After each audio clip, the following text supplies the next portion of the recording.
Baik. Alhamdulillahirabbil alamin wassalatu wassalamu ala asyrafil anbiya'i wal mursalin wa ala alihi wa sahbihi wa man ihtada bihudahu ila yaumiddin amma ba'du. Baik. Ahibati fillah rahimani wa rahimakumullah. Kita lanjutkan kembali pembahasan kita masih pada pembahasan i'tikaf. Kita masuk sekarang pada mubtilat al-i'tikaf, pembatal-pembatal i'tikaf. Yang pertama ada al-khuruj minal masjid li ghairi hajatin amdan, yaitu keluar dari masjid tanpa ada keperluan, tanpa ada hajat, amdan, dilakukan dengan sengaja. Ya, yang namanya tidak ada hajat berarti dia sengaja keluar dari masjid, maka dia perbuatannya tersebut membatalkan i'tikafnya. Li'anna al-khuruja yafutul muqsa fil mu'takaf wa huwa ruknul i'tikaf. Karena keluar dari masjid yafutul muqsa fil mu'takaf, menghilangkan makna muqs. Muqs itu menetap, ya, sudah kita jelaskan pada pertemuan sebelumnya pada ta'rif i'tikaf. Jadi keluar dari masjid menafikan, menghilangkan makna muqs, menetap di dalam tempat i'tikaf di masjid. Nah, sedangkan al-muqsu fil mu'takaf atau al-muqsu fil masjid, menetap diri di dalam masjid, adalah ruknul i'tikaf. Rukun i'tikaf itu sendiri. Kalau hilang rukunnya maka tidak sah i'tikafnya atau batal i'tikafnya. Yang kedua adalah al-jima', berhubungan badan, walau kana dzalika lailan, walaupun hal itu dilakukan pada malam hari, au kana al-jima' kharijal masjid, atau dilakukan di luar masjid, di rumah atau di hotel dan yang lainnya. Liqaulihi ta'ala wala tubashiruhunna wa antum aqifuna fil masajid. Dan jangan kalian basyara, dan jangan kalian hubungi istri-istri kalian sedangkan kalian sedang dalam keadaan beriktikaf di masjid. Wa ma fi hukmihi al-inzalu bi syahwatin biduni jima'. Nah, dan apa yang sama dengan hukum jima', hukum berhubungan badan, adalah al-inzal. Hukumnya sama dengan jima' adalah al-inzal, keluar air mani bisyahwatin biduni jima', dengan syahwat biduni jima', walaupun tanpa hubungan badan. Kal istimna, seperti onani wa mubasyarati zaujah fi ghairil farji, atau berjumpa dengan istrinya walaupun tidak di farjnya. Kemudian yang ketiga, ada 4 ya. Yang ketiga adalah dhahabul aqli fayufsidul i'tikafa bil junun was-sakri li khurujihima min ahli ibadah. Yang ketiga adalah hilangnya akal, stres, gila atau yang lainnya. Fayufsidul i'tikaf bil junun was-sakr, maka atau fayafsudul i'tikafu, i'tikaf itu akan rusak, akan batal, tidak sah, bil jununi was-sakar, dengan orang tersebut menjadi gila ataupun dia dalam keadaan mabuk. Li khurujihima min ahli ibadah, karena orang yang sedang mabuk atau orang yang gila itu hilang akalnya dan bukan termasuk ahli ibadah, bukan termasuk mukallaf yang dibebani beban syariat. Yang keempat al-haid wan nifas li'adami jawazi muqsil haid wan nufasa fil masjid. Yang keempat adalah orang yang sedang atau wanita yang sedang haid dan nifas, karena tidak bolehnya mereka muqsul haid wan nifas fil masjid, tidak bolehnya mereka wanita yang sedang haid maupun yang sedang nifas berdiam diri di dalam masjid. Yang kelima adalah ar-riddah, keluar dari agama Islam atau murtad. Itu dia. Itu tadi pembahasan kita tentang i'tikaf sudah selesai. Kitab Siam kita sudah selesai. Kita masuk sekarang ke Kitabul Hajj. Akan tetapi kita ambil bab-bab yang terakhir. Haji kita akhirkan.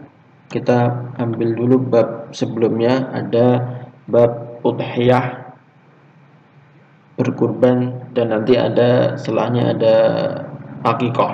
Nah, setelah dua materi ini selesai, kita masuk ke haji bi'idznillah ta'ala.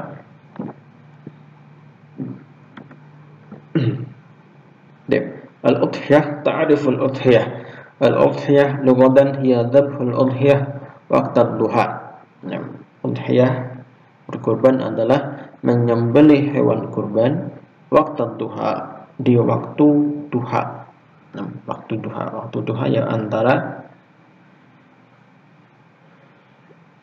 terbitnya matahari seukuran tombak sampai matahari berada di tepat di atas kepala kita. Wasya'an secara istilah ya ma yatbahu minal ibil awil baqari awil ghanami awil ma'is taqarruban ila Allah ta'ala yaumal 'idi. Nah, secara istilah adalah udhiyah adalah menyembelih unta ataupun sapi ataupun ghanam. Ghanam itu kambing biasa, awil ma'is atau kambing kacang. Di sini kambing Jawa. Taqarruban ilallahi yaumal 'id, dalam rangka mendekatkan diri kepada Allah Subhanahu wa taala pada hari raya Idul Adha. Nah, hukumnya bagaimana? Hukmuha al-udhiyah sunnatun muakkadah. Hukumnya hanyalah sunnah yang muakkad, yang ditekankan. Jika orang tersebut mampu untuk berkurban, maka ditekankan sekali untuk berkurban. Liqaulihi ta'ala fasholli li rabbika wanhar. Maka salatlah kalian kepada Rabbmu dan wanhar, menyembelih kurban atau berkurbanlah. Kemudian dari hadis Anas radhiyallahu anhu, anna Nabiy sallallahu alaihi wasallam duha bi kabshaini amlahaini aqranaini. Nabi Shallallahu Alaihi Wasallam berkurban dengan atau pernah berkurban dengan dua kambing jantan, kabshain, dua kambing jantan, amlahaini yang warnanya putih, ada hitamnya atau putih kehitam-hitaman, aqranaini yang bertanduk, sudah ada tanduknya, dabahahuma biyadihi. Beliau Shallallahu Alaihi Wasallam menyembelih keduanya dengan tangan beliau sendiri. Wasamma wa kabbara, kemudian beliau membaca bismillah dan bertakbir. Wa wada'a rijlahu ala sifahihima, dan beliau meletakkan kakinya di atas sifah. Sifah itu bagian antara leher dan badan. Berarti bagian antara leher dan badan. Kalau antum pernah menyembelih kambing atau pernah lihat orang menyembelih kambing yang sendirian, ya tanpa dibantu dengan orang lain, sendirian, jadi caranya kambing tersebut ditidurkan, kemudian kaki kita menginjak sifah ini antara leher dan badan, berarti di kaki depannya, di bagian atas antara leher dan badan, injak di situ, kemudian kepalanya di bagian mulut kita pegang, baru disembelih lehernya.